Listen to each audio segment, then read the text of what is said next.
Ой,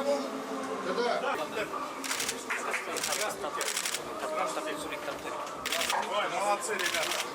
Шанс есть, оказывается, выиграть. Получит первое место. Сули. Как настроение? Хорошее?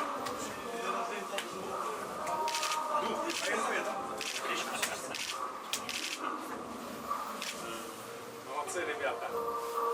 Оказывается, у нас есть шанс выиграть этот чемпионат мира. Я желаю удачи вам всем. Вся федерация, команда.